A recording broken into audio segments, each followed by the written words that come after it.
Olá, amigos. Nossas saudações cordiais. Estamos aqui mais uma vez para essa preleção doutrinária virtual, com muita alegria e satisfação. E desde já rogamos aos amigos que se unam em pensamento conosco neste momento e fazendo votos de que estas reflexões sejam de alguma sorte úteis para aplicação na nossa vida diária. O tema da doutrinária de hoje é oração e renovação. E como atualmente nós fazemos, dividiremos em 4 momentos. Primeiramente, nós leremos uma mensagem, que é a mensagem na qual a nossa preleção está inspirada, do livro Vinha de Luz, pelo Espírito Emmanuel.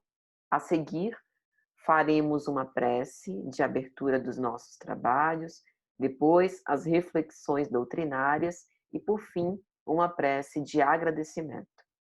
Dito isso, então, nós vamos começar. Do capítulo 21 da obra Vinha de Luz, pelo Espírito Emmanuel, psicografia de Chico Xavier, oração e renovação. Holocaustos e oblações pelo pecado não te agradaram. Paulo. Epístola aos Hebreus, capítulo 10, versículo 6. É certo que todo trabalho sincero de adoração espiritual nos levanta a alma, elevando-nos os sentimentos. A súplica, no remorso, traz-nos a bênção das lágrimas consoladoras. A rogativa na aflição dá-nos a conhecer a deficiência própria, ajudando-nos a descobrir o valor da humildade. A solicitação na dor revela-nos a fonte sagrada da inesgotável misericórdia. A oração refrigera, alivia, exalta, esclarece, eleva, mas, sobretudo, afeiçoa o coração ao serviço divino. Não olvidemos, porém, de que os atos íntimos e profundos da fé são necessários e úteis a nós próprios. Na essência, não é o Senhor quem necessita de nossas manifestações votivas, mas somos nós mesmos que devemos aproveitar a sublime possibilidade da repetição, aprendendo com a sabedoria da vida. Jesus espera por nossa renovação espiritual acima de tudo. Se erraste, é preciso procurar a porta da retificação. Se ofendeste alguém, corrige-te na devida reconciliação. Se te desviaste da senda reta, volta caminho direito. Se te perturbaste, harmoniza-te de novo. Se abrigaste a revolta, recupera a disciplina de ti mesmo. Em qualquer posição de desequilíbrio, lembra-te de que a prece pode trazer-te sugestões divinas, ampliar-te a visão espiritual e proporcionar-te consolações abundantes. Todavia, para o Senhor não bastam as posições convencionais ou verbalistas. O Mestre confere-nos a dádiva e pede-nos a iniciativa. Nos teus dias de luta, portanto, faze os votos e promessas que forem de teu agrado e proveito. Mas não te esqueças da ação e da renovação, aproveitáveis na obra divina do mundo e sumamente agradáveis aos olhos do Senhor. Então, meus amigos, nós estamos aqui diante de uma exortação. Orar, com certeza.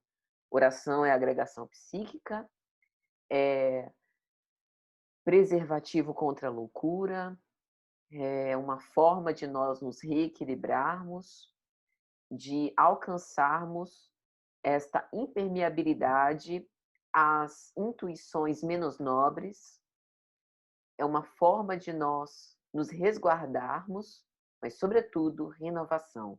Converter esse bálsamo, esse consolo, esse refrigério em ações positivas.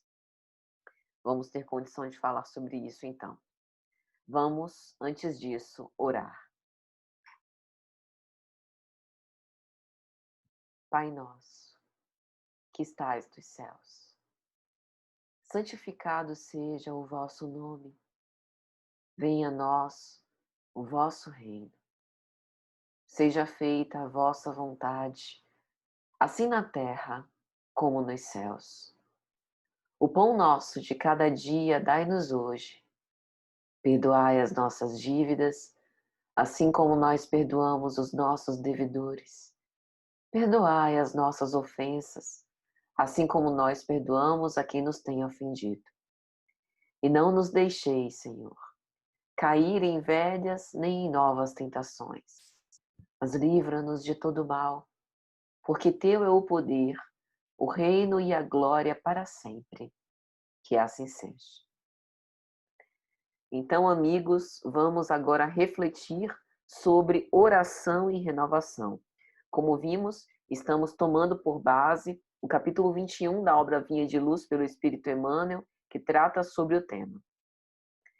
Nós reparamos que Emmanuel inaugura esse capítulo com uma citação de uma epístola paulina, em especial a epístola aos Hebreus.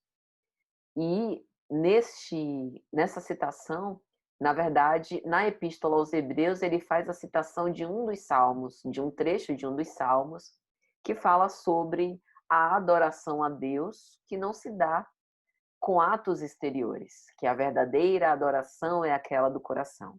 A gente vai ver que em O Livro dos Espíritos, os espíritos já tinham respondido isso a Kardec, no capítulo específico que fala sobre lei de adoração, lá na parte terceira de O Livro dos Espíritos, quando as questões desdobradas são em torno das leis morais. Mas antes de falar de tudo isso, a gente precisa falar um pouco sobre a Epístola aos Hebreus.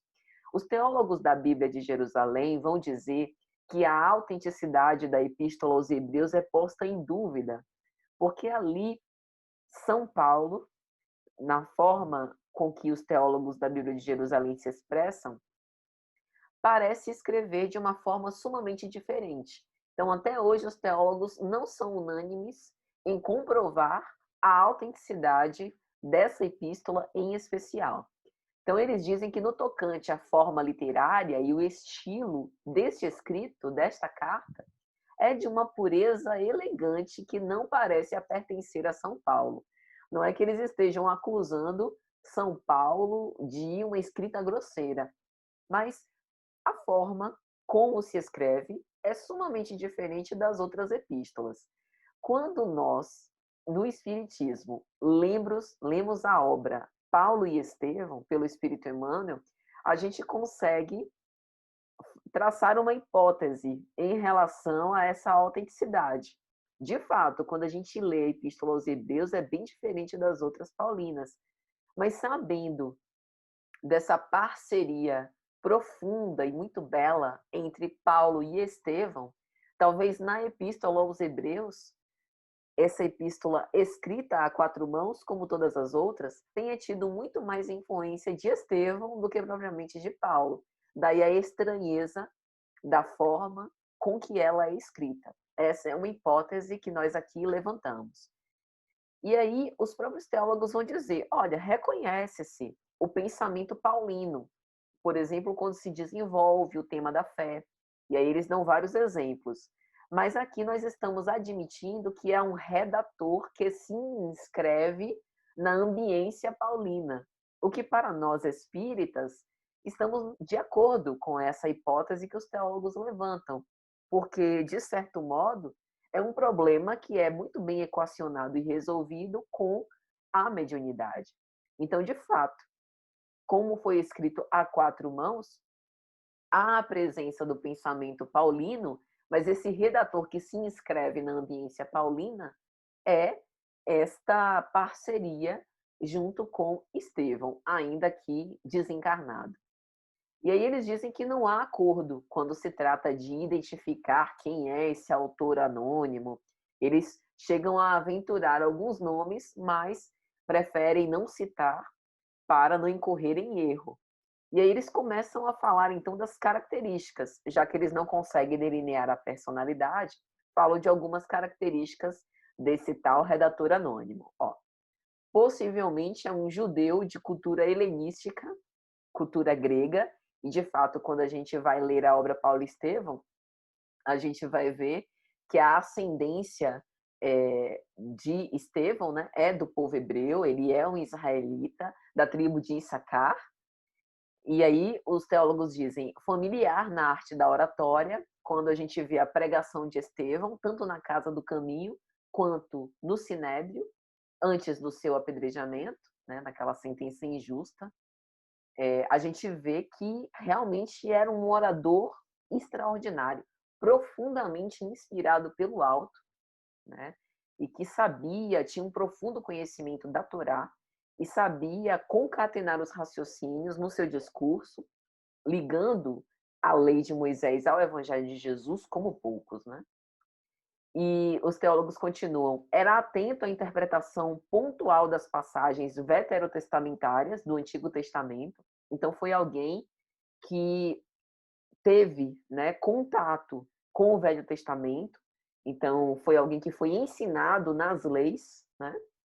E, de fato, quando a gente percorre a história de Gesiel ainda, a gente vê que essa tradição foi passada do seu pai Jochebed e sua mãe, né, para ele e sua irmã Abigail. E aí eles dizem ainda, para finalizar, os teólogos, e este redator misterioso era profundamente atento ao perigo da apostasia, que é a renegação das crenças antigas. Ou seja, ele fala sobre o Evangelho de Jesus e faz esse contexto, faz essa ponte, mas não renega, não destrói a lei de Moisés, repetindo Jesus: eu não vim destruir a lei, mas dar-lhe cumprimento. E além disso, esse redator anônimo também busca confortar aos que parecem lamentar o esplendor mosaico. Então é como se ele enaltecesse a importância da lei de Moisés para aquele tempo e para dar as premissas para as sementes germinarem do Evangelho de Jesus. Então, é interessante porque a interpretação dos teólogos casa muito bem com aquilo que nós temos de informação da literatura mediúnica. Então, tudo isso para a gente dizer dessa citação inicial de Emmanuel nessa mensagem. Então, repetindo a citação: holocaustos e sacrifícios pelo pecado não foram do teu agrado. Hebreus, capítulo 10, versículo 6. Aqui, Paulo anota o sacerdócio de Cristo e a ineficácia dos sacrifícios antigos, que faziam parte da tradição antiga. Esse trecho, se a gente for ver na Bíblia de Jerusalém, ele está em itálico, porque é uma citação dos Salmos. Salmos, capítulo 40, versículos 7 a 9, diz assim: não quiseste sacrifício nem oferta, abriste o meu ouvido, não pediste holocausto nem expiação, e então eu disse: eis que tenho no rolo do livro, foi-me prescrito realizar a tua vontade. Meu Deus, eu quero ter a tua lei dentro das minhas entranhas. Então o salmista, profundamente emocionado, né, nesse discurso tocante, faz justamente esse reconhecimento de que Yahvé não pediu sacrifício nem oferta, não pediu holocausto nem expiação. Entregou as leis sagradas, aqui nessa figura do rolo do livro, com a vontade escrita de Deus, e agora esperando que nós possamos dar-lhe cumprimento. E aí, no final desse curto trecho, o salmista vai pedir: Senhor, quero te pedir, quero ter a tua lei dentro das minhas entranhas. Isso é interessante, porque nós, hoje, no ano 2020, que temos conhecimento da lei de Moisés, do Velho Testamento, do Novo Testamento, temos a doutrina espírita codificada, a gente ainda percebe que boa parte dessa lei não entrou nas nossas entranhas, né? Desculpem a redundância, mas parece que esse evangelho ainda está muito bem na nossa cabeça, através das citações, das lembranças dos versículos e dos ensinamentos, mas ainda não desce para o nosso coração a ponto da gente praticar este evangelho, pelo menos de uma forma mais ostensiva, como nós já deveríamos.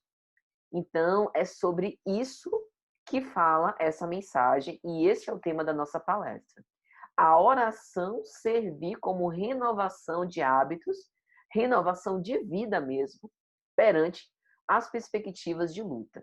É uma forma da gente ver a vida com outro olhar, ver as provas com outro olhar, ver os nossos companheiros de marcha com outro olhar, a fim de que a gente possa modificar a nossa conduta, ou seja, dar frutos mais saborosos, né? Já que essa árvore do Evangelho foi plantada nos nossos corações, nós, enquanto solo fértil, precisamos fazer com que essa árvore se torne cada vez mais frondosa e dê frutos através das nossas ações e do nosso comportamento. Então, Emmanuel começa a fazer as reflexões no seguinte ponto: fazer o sacrifício exterior é fácil, é como a gente faz a discussão na doutrina espírita. Caridade material é fácil, basta ter o dinheiro. Às vezes não precisa nem a gente ir presencialmente fazer essa caridade, a gente pode dar o dinheiro para outra pessoa fazer por nós, né? Olha quantas iniciativas tem pelos centros espíritas que você se torna um doador, faz um depósito na conta bancária, o que é um ato de bem, uma ação no bem contundente, é importante, é necessária, mas aqui a gente está falando de comportamentos que gerem o envolvimento próprio, né? Não é que a gente esteja desmerecendo a caridade material. Ela é muito necessária. Por quê? Porque ainda há pessoas vivendo na miséria, na pobreza extrema e que são carecentes desse mínimo. Então, não fossem a associação das pessoas para poder angariar esses recursos para dar esse mínimo necessário a quem não os tem, a situação seria bem difícil. Então, se a gente tem condição de amenizar essa miséria, que nós façamos. Só que a reflexão que Emmanuel vai fazer é a mesma reflexão que o Cristo faz. Dos cristãos é solicitado um pouco a mais que isso. Além disso, o que a gente faz a mais? Né? O amor que a gente deposita nessa ação. E aqui no caso específico da figura do sacrifício, das oferendas, né, e da prece, tudo bem, ótimo que a gente ore, faça a prece, né, se entregue naquele momento de sinceridade ao nosso Senhor, peça por misericórdia, peça por saúde para a humanidade, por esclarecimento para os médicos, para aqueles que estão desenvolvendo a vacina contra o coronavírus. Excelente, nós realmente precisamos de uma renovação mental, uma renovação psíquica da psicosfera terrestre, e as nossas preces são esse alimento de uma matéria mental um pouco mais purificada. Contudo, quando chega o aguilhão para a gente, quando a gente passa pela prova, como é que a gente reage? Porque às vezes na prece a gente pede paciência.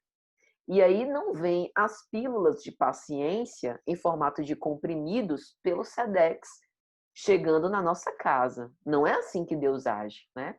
A gente já sabe que quando a gente pede virtude, vem a lição.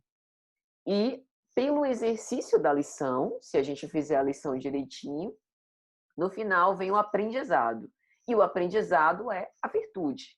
Então, quando a gente fala do dom de Deus, o dom de Deus não é uma auréola que vai caindo do céu e vai pairando sobre a nossa cabeça.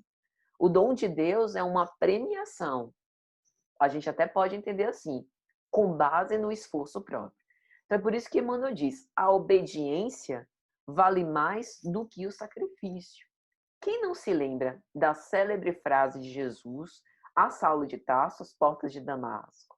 Saulo, Saulo, não recalcitres contra os aguilhões. Desobediência, insubordinação, teimosia, uma teimosia saulina tão nossa. E aí o que a gente faz? A gente compra um buquê de rosas e faz uma promessa a Deus, né? A gente faz uma vela da nossa altura e acende para pedir uma graça. A gente reza um terço. Todas essas são formas nobres da gente adorar a Deus, da gente reverenciar esse Deus de amor, esse Deus de bondade. Contudo, é necessário mais que isso.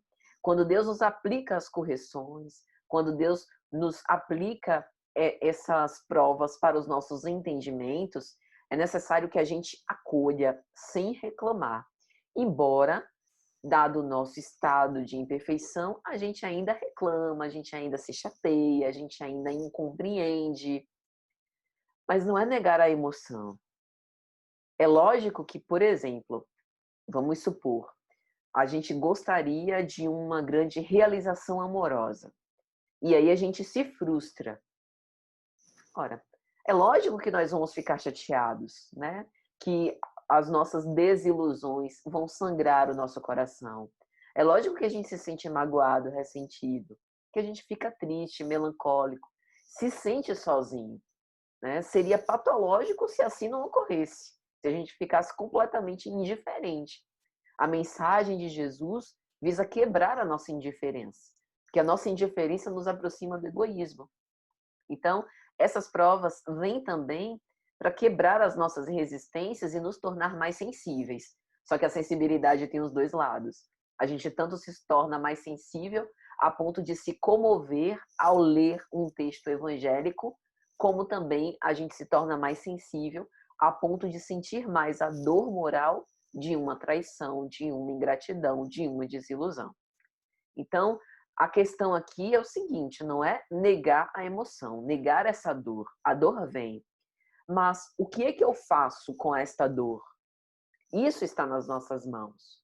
Não obstante me sentir triste, eu converto essa força em trabalho, eu converto essa força em ação do bem, eu utilizo isso para me resignar, né, para entender que essa lição, embora difícil, foi importante para me deixar mais forte.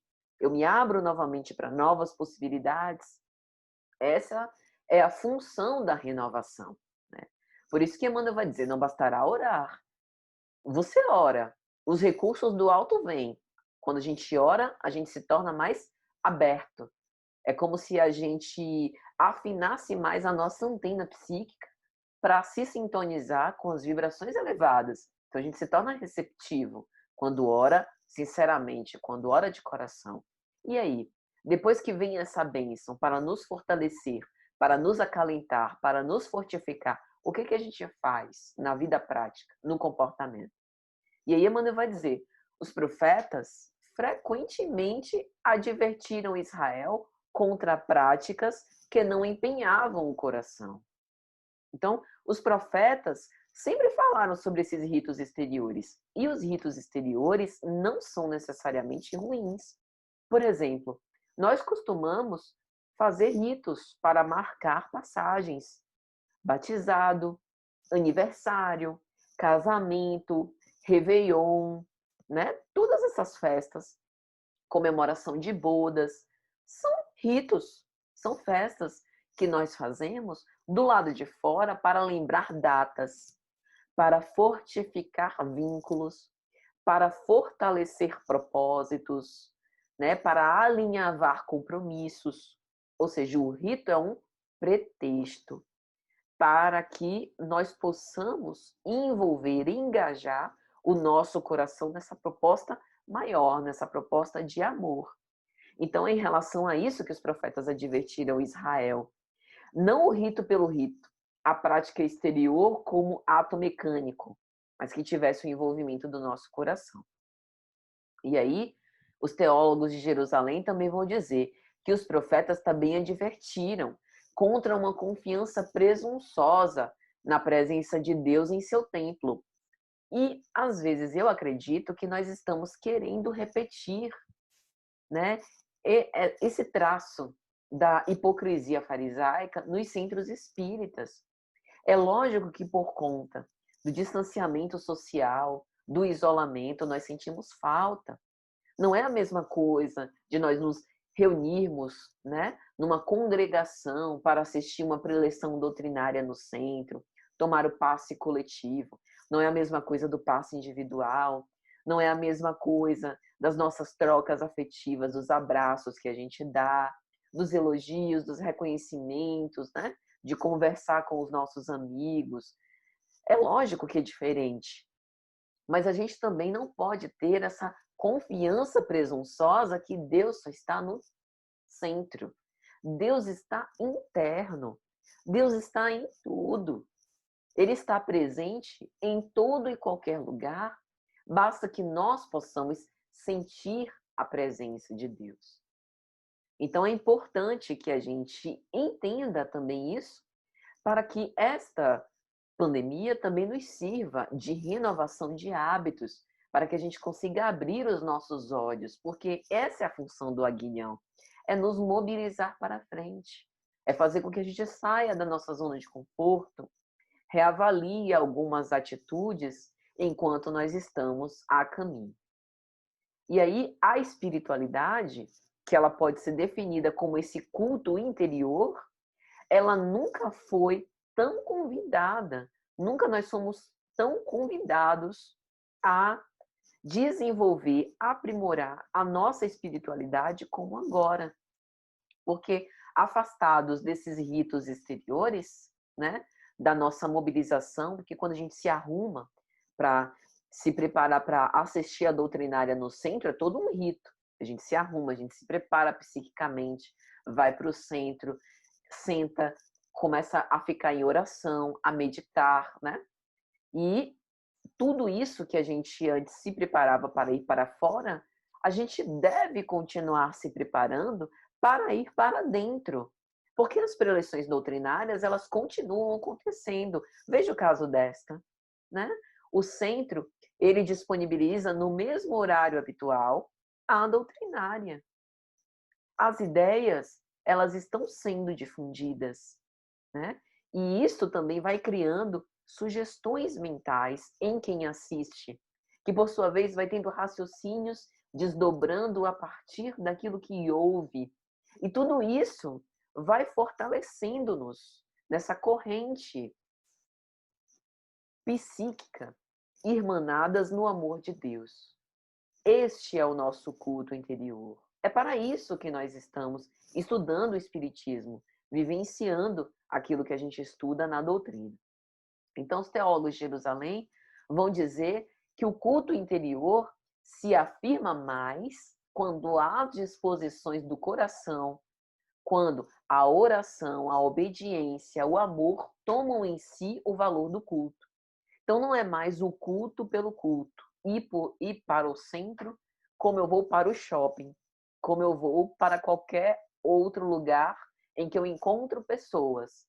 É lógico que a gente vai para o centro também para encontrar pessoas, mas a gente precisa entender que muito mais que isso, nós precisamos estar com o nosso coração receptivo para que aquelas sementes que estão sendo derramadas possam cair no nosso coração, até para que o nosso passe que a gente toma tenha melhor proveito, né? Para que a gente fixe aquelas energias e elas nos restaurem para os embates da semana que vai se iniciar.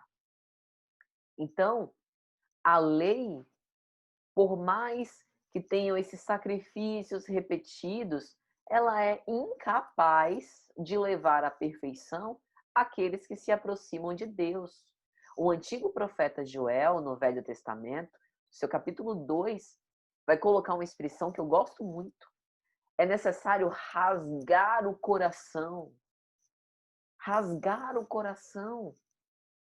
Entregar-se com sinceridade, com honestidade, de verdade, para esses propósitos. Porque é difícil, né? Rasgar o coração dá uma conotação da dor que é aceitar o evangelho como lema de vida. Porque a gente vai na contramão dos interesses que a sociedade tenta impor todos os dias. Então a gente começa a agir de uma forma meio estranha para a maioria. E é por meio desses sacrifícios que nós vamos nos renovando, né? Porque muitas vezes, nesses sacrifícios dos animais, olha que ato de violência contra nossos irmãos menores, banalizando a vida, ainda que não seja a vida humana, né? Mas sacrificando animais, achando que essa seria uma forma de adorar a Deus ou de eliminar os nossos pecados. Bem se vê o quanto que ainda estávamos, né, na nossa infância espiritual. Mas hoje no Espiritismo, será que, embora a gente não use o sacrifício de animais, será que a gente não sacrifica as plantas? Será que a gente não sacrifica outras coisas externas que realmente, será que realmente nós estamos atingindo os nossos propósitos dessa comunhão divina através dessas ações externas? E aí eu lembro de O Livro dos Espíritos, Lei de Adoração, questão 653. Os bons espíritos vão responder a Kardec: a verdadeira adoração está no coração. Né? Eles falam repetidamente. Deus vê as intenções, os bons sentimentos são muito mais bem vistos do que os atos exteriores. Deus não está preocupado com os atos exteriores, sempre reconhece as motivações de cada um. Então, Emmanuel começa a mensagem ressalvando: são respeitáveis todos os movimentos de culto. Por quê? Porque os movimentos de culto, mesmo que seja exterior, mesmo que seja fazer o bem para se aparecer, mesmo que seja ir para o centro para que tenha aquela pecha do bom moço, né? Tenha aquela, socialmente seja visto como um homem de bem, deixa. É respeitável. Porque melhor estar nesse movimento, ainda que hipócrita, mas um movimento que, pelo menos por fora, se aproxima, né, de um ambiente religioso, do que estar direcionando essa força para outras atividades. Mas não bastará. É necessário que nós possamos fazer do lado de fora, mas construir uma realidade interior que seja consoante àquilo que a gente externa, aquilo que a gente publica, aquilo que a gente demonstra. Então, Emmanuel explica: são respeitáveis esses movimentos, primeiro porque dão um bom exemplo. Então, se eu estou vendo Maria se encaminhando todo domingo para o centro espírita, e o comportamento de Maria é um comportamento cordial, equilibrado, pacificador, paciente, eu vou começar a observar Maria. E às vezes nós servimos de vitrines, principalmente nós espíritas. Por quê? Porque nós temos grandes expoentes que vieram antes de nós, que são os nossos precursores, a quem nós devemos muito, que foram os desbravadores dos caminhos do espiritismo e que popularizaram o espiritismo no nosso país, principalmente. Então, hoje o espiritismo tem um reconhecimento de caridade, de fraternidade, né? Pense, por exemplo, de Valdo Franco, é uma grande vitrine para o espiritismo aqui na Bahia e em outros estados e ao redor do mundo. Então, nós somos também responsáveis por isso, né? Não é que o mal proceder de um vá derrubar a doutrina espírita, mas se nós estamos abraçados a este ideal, nós precisamos honrar este ideal. Então, mesmo que não queiramos, nós estamos sendo observados, e também pelos desencarnados. Nos lembremos que o Espiritismo matou a solidão. Nós sempre estamos conectados com outras mentes. Emmanuel diz isso na obra Pensamento e Vida. Mentes que se associam conosco em todo e qualquer assunto. Quando a gente está vendo novela, quando a gente está fazendo as nossas atividades, assistindo lives, assistindo palestras no YouTube, quando a gente está estudando, quando a gente está trabalhando, mentes se associam a nós. Daí a nossa responsabilidade com o que a gente faz para nós e para aqueles que mourejam conosco, né? Além disso, como dissemos antes, esses atos exteriores podem virar um movimento interior, mas não bastará. E aí Emmanuel começa a dar exemplos. Por exemplo, utilizo a oração para fazer uma súplica num momento de remorso por algo que eu cometi. Ótimo, mas isso deve gerar mudança de conduta. Pelo menos esforço positivo. Quando vier a intenção, eu pelo menos me coloco para repelir o mal, que ainda está em mim. Se eu utilizo a oração como uma rogativa no momento de profunda aflição, importante. Porém, eu preciso conhecer a lição que a dor vem me dar. É um difícil aprendizado, mas eu preciso estar disposta a entender essa lição da dor. Então, não é rogar para que a aflição não chegue, é rogar para que quando a aflição chegue, eu tenha resistências morais suficientes para que eu possa resistir, lutar e perseverar até o fim. Veja que na oração do Pai Nosso, que nós começamos aqui a nossa preleção, livrai-nos de cair em novas e em velhas tentações. Não é da tentação. As provas são necessárias para o processo de aperfeiçoamento. Elas são bem-vindas. Nós precisamos acatá-las, aceitá-las, né? Outra coisa que Emmanuel fala, oração para solicitação na dor, ou seja, amenizar o sofrimento, oração como consolo. Ok, mas isso deve servir para afeiçoar o coração ao serviço divino. Ao lado da dor, a consolação. A doutrina espírita nos explica isso. E uma das reflexões mais importantes que Emmanuel faz nesse capítulo, não somos nós quem fazemos um favor a Deus. Se ainda não ficou claro, é melhor que fique. Porque não somos nós que fazemos um favor a Deus. É Deus sempre que nos concede um favor. Mesmo quando Ele nega a nossa rogativa. Mesmo quando Ele não cede aos nossos caprichos pueris. Como Pai de amor e bondade. De toda sabedoria. Então, na essência, vai dizer Emmanuel, não é o Senhor que necessita de nossas manifestações votivas, mas somos nós mesmos que devemos aproveitar a sublime possibilidade da repetição, aprendendo com a sabedoria da vida. Isso responde àquela pergunta célebre. Se Deus sabe das minhas intenções, das minhas necessidades e dos meus desejos, qual a necessidade que eu tenho de orar? Não é para Deus. Tipo, como se a gente estivesse mandando um memorando, um telegrama. Olha, Deus, deixa eu fazer aqui a minha lista de pedidos. Não é para Ele, é para nós. A oração nos eleva. A oração nos aclimata psiquicamente. A oração nos sintoniza. A oração nos faculta acessar um clima psíquico que ainda não é o nosso normal, não é o nosso habitual, porque infelizmente a grande maioria de nós não vivemos em clima de prece. Em geral, a gente, ao longo do dia, dá muitas derrapadas, né?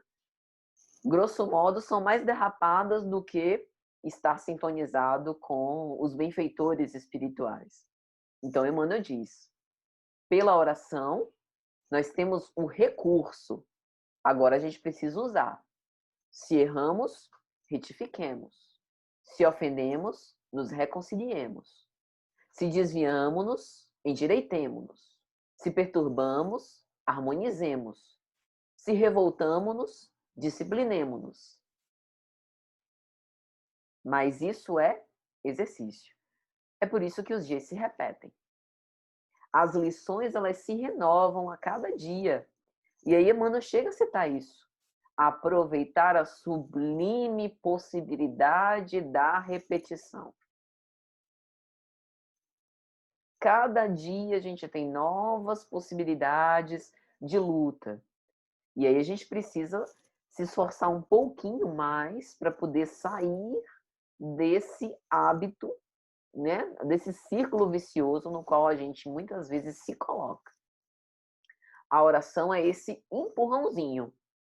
Mas quem tem que caminhar para frente somos nós. E Emmanuel é enfático. Para o Senhor não bastam as posições convencionais ou verbalistas. Não basta estar orando sempre, assistindo, fazendo as próprias reflexões sempre. Mas a prece traz sugestões. A prece amplia a visão espiritual. A prece proporciona consolações. Mas, para fazer o que é indispensável, orar e renovar os propósitos, paulatinamente, dia a dia. E aí, meus amigos, eu gostaria de falar um pouco sobre a obra Libertação, que inclusive vem sendo utilizada como estudos pelo espírito André Luiz, psicografia de Chico Xavier. porque a gente tem uma bonita lição sobre oração e renovação nessa obra. No capítulo de número 2, a palestra do instrutor, a gente tem 2 trechos que eu trouxe para poder comentar. Primeiro deles, o benfeitor espiritual da obra vai dizer: os átomos que integram a hóstia de um templo são, no fundo, iguais àqueles que formam o pão pobre de uma penitenciária. Trazendo para o ambiente espírita, a gente poderia dizer o seguinte: os átomos que integram a água fluidificada, servida no fim do passe coletivo, são, no fundo, iguais àqueles que estão no bebedouro nas nossas casas. O que muda de uma para outra?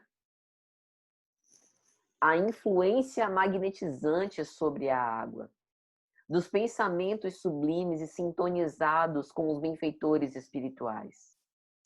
A mesma água que a gente tem servida no centro, a gente também pode rogar aos bons espíritos com sinceridade e amor, que depois, por exemplo, de realizar um evangelho no nosso lar, que eu acredito que todos nós estamos com este evangelho em dia para nos dar forças para os embates do dia a dia, nós também podemos rogar aos benfeitores que fluidifiquem a água da nossa casa, para que a gente vá tomando dia a dia e ajude a nossa renovação.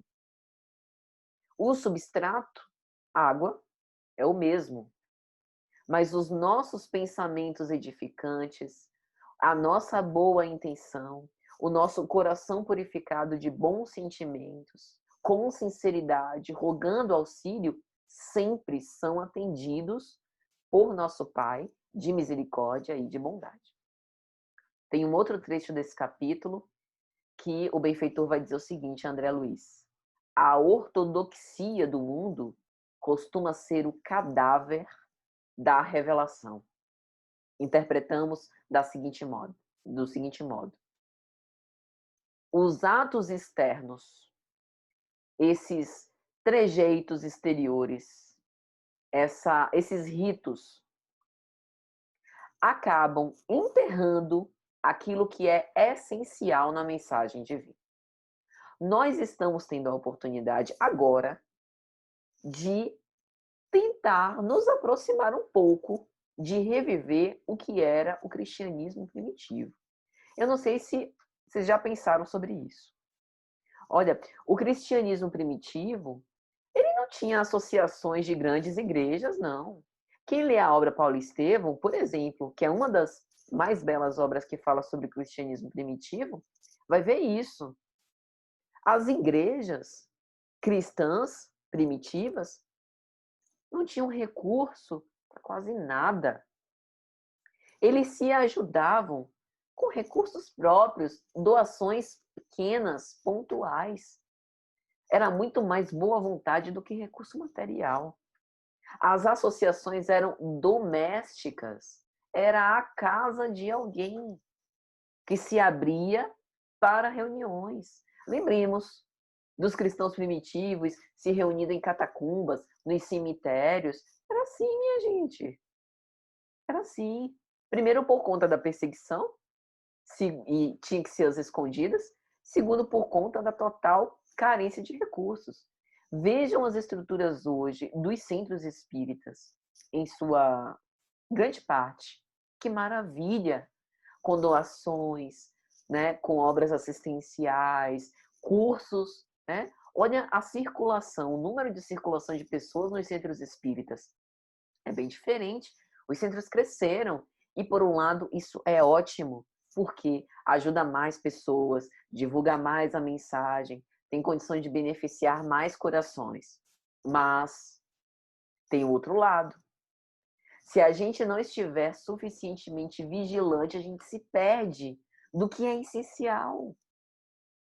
O evangelho é essencial. Porque quando a gente está num grupo menor, é mais fácil a gente manter o foco.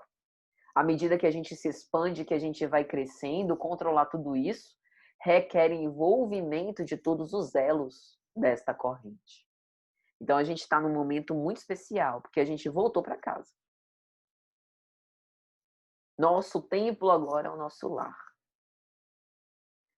Mesmo que sejamos os únicos na nossa casa que façamos o evangelho, que temos essa fé cristã, não importa. É uma luz que se acende no recinto doméstico e que ilumina não apenas a casa, mas o prédio, a rua. Luz é sempre luz. Sempre clareia um facho de sombra.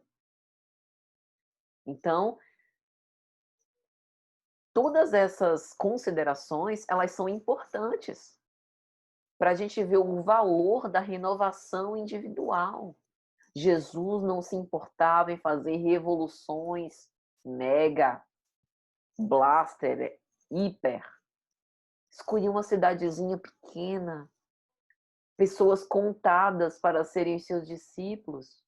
Ele não se preocupava com grandes movimentos revolucionários que impactassem, né? Que causassem, como a gente diz hoje. Ele se preocupava em transformar o coração de quem passasse por ele, de deixar uma marca indelével. É este o convite. E aí, no capítulo 9 dessa mesma obra Libertação, Perseguidores Invisíveis, né, tem uma parte que é um processo de vampirização de Margarida, uma personagem da obra, e aí ela vai à missa católica. Todo o nosso respeito, viu? À religião católica. É porque é citado mesmo na obra. E tem nada menos que 800 pessoas lá na igreja. Aí eu vou ler o trechinho do livro. Nesta casa de oração, os altares recebem as projeções de matéria mental sublimada dos crentes. Há quase um século, as preces fervorosas de milhares deles aqui envolvem os nichos e apetrechos do culto.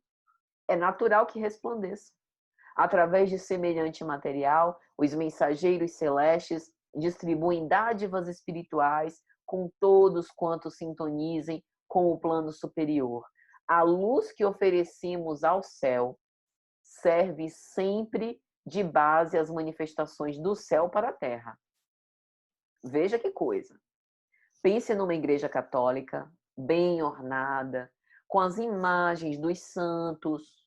Ué, Patrícia, mas isso não é idolatria? Né? Colocar a imagem de santo? A gente não tem isso na doutrina espírita, de fato. Mas a espiritualidade usa-os. Sinceridade do coração.